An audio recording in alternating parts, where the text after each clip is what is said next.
Olá, bem-vindos ao canal Física Zeitgeist e hoje nós vamos falar da história da eletricidade.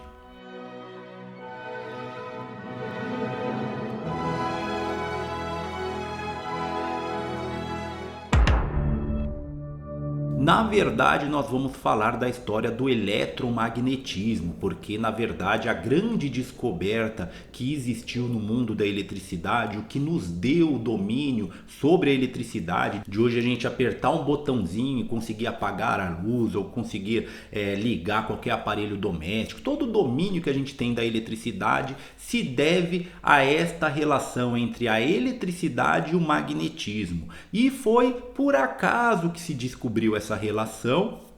Eu vou contar aqui a história, foi sem querer, diz a lenda, as lendas da ciência, as lendas da física, que foi um aluno de um físico que estava meio distraído e ele prestando atenção em outra coisa que não era aquilo que o professor estava explicando, ele acabou vendo essa relação entre a eletricidade e o magnetismo e isso transformou o mundo. Mas essa história eu vou contar desde o começo, mas a princípio essa é a coisa mais importante para a eletricidade, para o eletromagnetismo, é a relação entre eletricidade e magnetismo. Porque hoje todo mundo sabe o que é eletricidade, todo mundo já brincou com ímã, tem ímã de geladeira, sabe o que é o magnetismo, porém, quando eu pergunto para alguém como que é a eletricidade, eu já fiz esse teste com centenas de alunos e poucos chegam a essa conclusão, poucos têm esse conhecimento de como que é gerado realmente a eletricidade. Quando eu pergunto, de onde que vem a eletricidade? Aí os alunos respondem, vem do poste. Aí outros vão um pouquinho mais além e respondem, vem de uma usina hidrelétrica, realmente vem de uma usina hidrelétrica. Eu falo, mas o que tem na usina hidrelétrica para conseguir gerar eletricidade? Aí eles falam, tem a queda da água. E aí o que tem a ver a queda da água, com a eletricidade? Como que a água vira eletricidade? É mágica? E aí ele fala, tem a turbina, tá certo. E o que tem na turbina? Aí já poucos conseguem falar o que tem na turbina, que esse que é o segredo dos geradores, que é exatamente essa relação que eu falei de eletricidade com o magnetismo. O que tem na turbina são ímãs, e aí quando você varia o campo magnético, você vai acabar gerando eletricidade.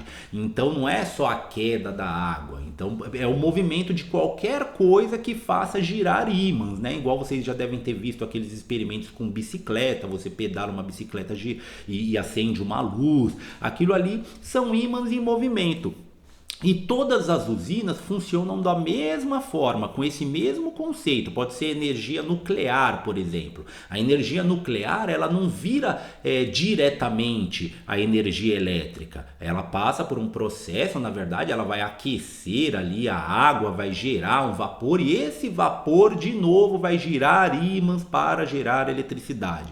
A mesma coisa numa termoelétrica, energia eólica, Então vem o vento lá, gira a turbina de uma energia eólica, está girando ímãs. Então tudo tem o mesmo princípio. Só a diferença é da onde você vai tirar essa energia para girar o ímã. Mas a geração de energia elétrica é basicamente essa, girar ímãs. A menos que for energia solar, que aí já é um pouco diferente, tem um outro funcionamento, aí uma outra aula eu posso explicar isso.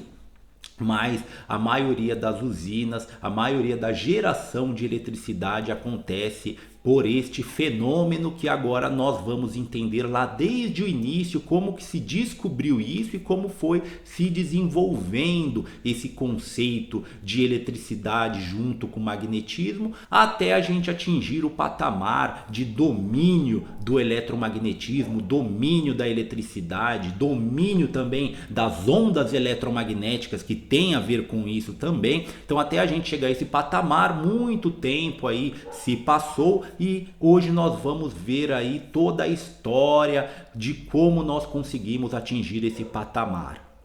Para começar a falar da história da eletricidade, eu vou dar um passo muito antes, só para a gente saber da onde que vem o nome eletricidade Então nós vamos lá para 650 antes de Cristo, lá na Grécia, né? Então Tales de Mileto é considerado o homem que descobriu a eletricidade, que deu nome à eletricidade. Então âmbar, que era uma pedra ali, ele descobriu que atraía pelos de lã. A palavra eletricidade, ela vem do grego âmbar, e daí que vem o nome da eletricidade, mas isso não tem nada a ver com a eletricidade que a gente conhece hoje. Então a gente vai lá viajar mais de 1000 anos, mais de um milênio, para a história realmente do eletromagnetismo, que eu posso começar com Hans Christian Ørsted em 1820, que estava ali estudando pilhas dando aula na sua faculdade em Copenhague. Então ele estava dando aulas com pilhas, então já existia pilha. Então a história da eletricidade já é um pouco antes. Então, para a gente falar de eletricidade, eu vou falar da pilha. Mas para mim o início do conhecimento que nós temos de eletromagnetismo foi com o Ørsted em 1820, estudando a pilha. E aí eu vou contar como que ele percebeu a relação entre eletricidade e magnetismo. Mas antes vamos falar da pilha, a pilha de Volta. Então nós vamos falar já de outro cientista, que foi o Alessandro Volta, que por volta de 1800 ele conseguiu fazer pilhas. E de onde que veio esse conhecimento para ele fazer pilha? Aí veio um pouquinho anterior, veio do Luigi Galvani, que não era um físico, que era um médico, né? Todos esses caras que eu vou falar aí na história da eletricidade, do eletromagnetismo, eles são físicos, mas tudo começou com Luigi Galvani, que era um médico. E ele estava estudando ali, dissecando animais, dissecando sapos, e ele percebeu que os sapos moviam a perna quando ele encostava o bisturi. O sapo mexia a perna, um sapo morto, né? Ele contraía o músculo. E aí ele percebia que aquilo acontecia por conta da eletricidade, só que ele não conseguiu entender. E aí ele achava que aquela eletricidade, ela vinha de dentro do animal, e tanto que ele batizou como eletricidade animal. Isso em 1786, e aí um pouco depois, em 1800, então 14 anos depois, é um período até que curto, veio o Alessandro Volta estudando aquele fenômeno, né? Os dois são italianos, e ele estudando aquele fenômeno, ele percebeu que a eletricidade não vinha do sapo. Aí ele percebeu que a eletricidade já é um outro conceito químico, físico, muito importante para a ciência, que ele percebeu que a eletricidade, ela adivinha de dois metais distintos e um meio ácido. Então ele pegou, no caso ali da rã, existia dois metais, né? Então a rã estava em cima de um metal, e aí o bisturi era um outro tipo de metal. E aí o meio ácido que tinha ali, o líquido ácido, seria algum líquido que tinha na própria rã, né? Não sei se é suor, não entendo de biologia, mas sangue, sei lá, alguma coisa que tinha na rã, algum líquido ácido que fazia essa eletrólise, e aí acontecia essa geração de eletricidade. Então, na verdade, o grande segredo era esse: você pegar dois metais diferentes e colocar ali entre eles um líquido, um ácido, né? Vocês já devem ter visto aquelas pilhas de laranja, é o mesmo conceito. Então, ele inventou a pilha, que ficou conhecido como pilha de Volta. Até hoje nós temos pilhas, nós usamos pilhas, e esse nome hoje não condiz muito, porque é um negocinho pequenininho aqui, uma pilhazinha, mas na verdade a pilha de Volta era uma pilha mesmo, né? Às vezes do tamanho de um quarto, que ele pegava vários metais, né? Zinco, cobre, placas gigantes de metal, e colocava ali zinco, cobre,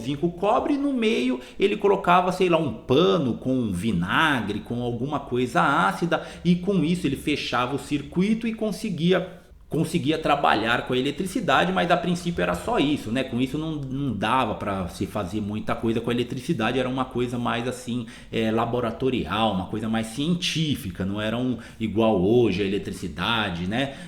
Que é distribuída, nada disso. Ele só inventou a pilha, era como se fosse mais um aparato científico, e esse aparato científico foi muito importante para a descoberta do Hans Christian Ørsted, aí 20 anos depois. Então ele foi estudar com seus alunos essa eletricidade através da pilha, E ele estava lá demonstrando então a passagem de elétrons através dos fios e uma bússola se moveu.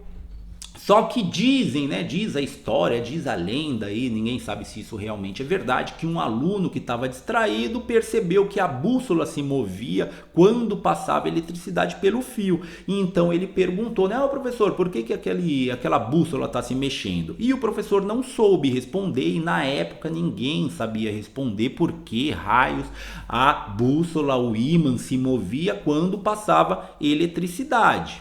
E então os físicos da época começaram a estudar aí a importância dessa relação entre eletricidade e magnetismo, e foi o Ampère, né? Hoje a maioria desses nomes que a gente vai falar aí viraram nome de unidade de medida, né? Eu já falei do Galvani, então existe o galvanômetro, né? Eu falei do Volta, do Alessandro Volta, então quando a gente vai ligar a tomada, será que é 110, será que é 220 volts? Na verdade esse volts aí, o nome vem também do Alessandro Volta. E amperes, que é a unidade de medida de corrente elétrica, é a amperagem, né? E vem desse cientista, o Ampère, e ele foi quem deu o conceito físico para o que estava acontecendo. Então ele deu o conceito físico e isso é o conceito para mim mais importante, talvez um dos mais importantes para a ciência, para a tecnologia, que é a eletricidade em si, que é o movimento dos elétrons, ela gera campo magnético. Então, quando tem um fio, passa uma eletricidade ali, passa uma corrente elétrica e em volta dela passa um campo magnético. Hoje nós sabemos até que é pela regra da mão direita. Então, por exemplo, se tem um fio passando aqui uma eletricidade, o campo magnético vai estar nessa direção. Se for a eletricidade nessa direção, o campo magnético vai estar rodeando nesta direção. Hoje nós sabemos muito bem isso, mas na época o Ampère descobriu esse fenômeno, que então a eletricidade gerava campo magnético. Porém, para mim esse ainda não foi o experimento mais importante, porque tem um outro, né, uma outra descoberta mais importante, porque é muito importante o fundamento de que a eletricidade gera magnetismo, com isso a gente sabe a relação de um com o outro, porém a gente não, para que a gente vai usar magnetismo? Claro, a gente pode usar magnetismo, mas para a gente não é tão importante o magnetismo, né? Para a gente a eletricidade é muito mais importante. E aí foi o Michael Faraday ali mais ou menos em 1831, que ele descobriu que o contrário, o inverso também era verdadeiro, e essa foi a grande descoberta que permitiu a gente construir, por exemplo, uma usina hidrelétrica ou outros tipos de usina eólica, como eu já falei. Ele descobriu que se a eletricidade gera magnetismo, a gente pode fazer ao contrário. Será que nós conseguimos eletricidade através do magnetismo? E realmente nós conseguimos. E aí ele percebeu que você variando campos magnéticos, então um ímã tem o campo magnético, se você varia ele ali perto, por exemplo, de um fio, de uma bobina, os elétrons vão se mover, e isso nada mais é do que eletricidade. Então a eletricidade ela é gerada através do movimento, da variação de campos magnéticos.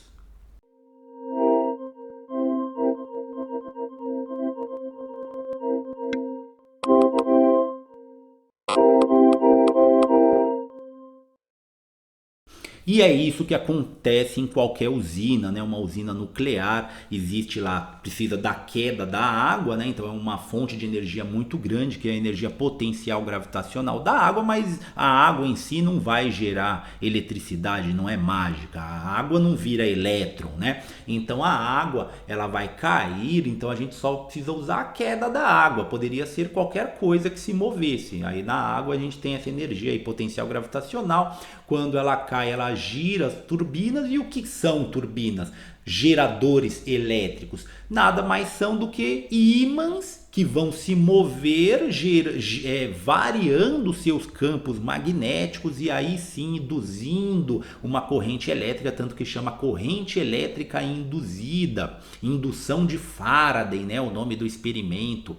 E aí, o jeito que a gente vai variar esses ímãs, esse campo magnético aí vai da tecnologia, vai das invenções, né? Então, a energia eólica é a mesma coisa, a gente vai girar turbinas através do movimento dos ventos, ou a energia nuclear, né? A gente vai usar então a energia nuclear da fissão de um núcleo atômico, que ele vai gerar muita energia, só que na verdade no final a gente vai, sei lá, esquentar lá uma água para evaporar e esse vapor girar de novo. Os ímãs sempre vai acabar aí, sempre o fundamento principal da geração de eletricidade é a variação de campos magnéticos.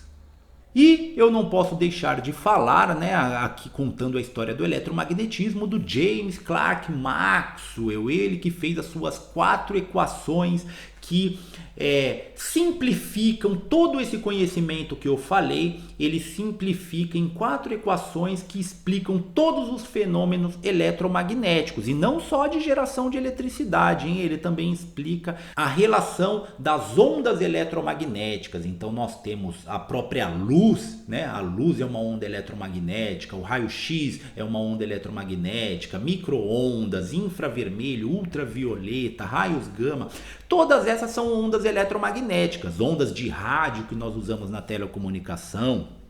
Todas essas têm a mesma natureza, são ondas eletromagnéticas, que são variações de campos elétricos e magnéticos que se propagam no espaço, né, se propagam no vácuo. E essas ondas eletromagnéticas, elas têm a mesma natureza tanto que chama onda eletromagnética, então ela tem a mesma natureza desta relação entre eletricidade e magnetismo. E essas são as 4 equações de Maxwell, que são complicadas, né? Porque elas já usam uma matemática um pouco mais avançada, não é continha demais, menos são contas diferenciais, integrais, tem operadores ali que a gente não aprende na escola. Mais simplificando, elas estão falando que eletricidade geram campos elétricos, que ímãs que geram campos magnéticos, que são as descobertas de Gauss, né? Ele falou dos campos, porque quando a gente fala de forças, nós estamos falando de campos, né? Igual campo gravitacional, existe então o campo elétrico, existe o campo magnético, um está relacionado com os elétrons, o outro está relacionado com ímãs, que em uma outra aula eu posso chegar até mais profundamente nesse conhecimento, porque na verdade no final vai ser uma coisa só. Mas para nossa história do eletromagnetismo aqui eu não preciso ir tão longe. O importante é a gente saber isso, que elétrons geram campo elétrico, que existem campos magnéticos fechados, né, de polos magnéticos. Esse é o conhecimento de Gauss. Então 2 dessas equações de Maxwell, elas advêm dos descobrimentos de Gauss. E as outras 2 é o que eu acabei de descrever, do Ampère, que ele descobriu então que o magnetismo era gerado através da eletricidade. Então a gente pode ver nessa equação que ela relaciona campo elétrico com campo magnético.